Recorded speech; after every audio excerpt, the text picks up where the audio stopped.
I just got a Ninja Creami and I am obsessed with experimenting, and today I made my breakfast ice cream and we're gonna see if it turns out any good. This is a combination of riced cauliflower, oatmeal, water, soy milk, and a scoop of chocolate protein that I blended up and I froze, and now we're going to put it in the Ninja Creami and process it and put in some defrosted berries for a little bit of extra sweetness. I want this to be so good, and I don't know if it's going to be, but this is why we do these tests. Kind of scared. Let's see how it turned out. Oh, it's very powdery looking. It looks like snow. So that's not great, but we can fix this. All right, we're gonna add in a little bit more milk, and we're gonna add in those berries, and hopefully that will fix the problem. A little splashy splash of some milk.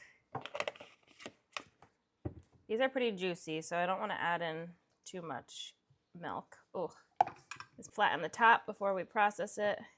I'm gonna run this on light ice cream again instead of the mix-in, since it kind of needs to be rechurned. Okay, here's the real moment of truth.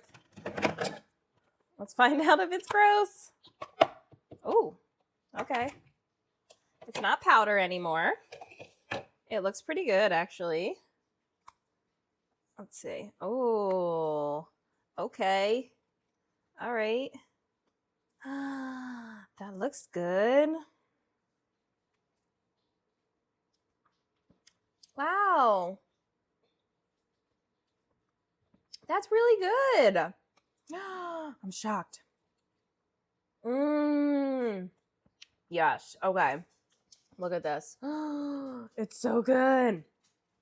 I'm so excited. I really thought that was going to be a failure after seeing how powdery it looked. I'm so excited. Tastes like berries. I have a little bit of extra defrosted berries that I'm going to just put on as like a nice little topper, and I'm just going to stir it in myself. I'm not going to process it again. Oh, I'm so excited. Wow. My expectations were exceeded, honestly. Oh, yeah. I'm so excited. It's kind of like a smoothie bowl. This is probably going to be one of my summer breakfasts, honestly. It's so good. I think my kids would get on board with this too. I'm so excited. Eating healthy, it doesn't have to be boring. This is proof. And not everything's always a win, but this one was, fortunately. I'm so happy. I'm going to test this recipe a few more times for science, and then I'll post the finalized version of it for you in the description so that you can also make it at home so you can enjoy ice cream for breakfast all summer long. Don't forget to like and subscribe to my channel so that you never miss another one of my kitchen experiments.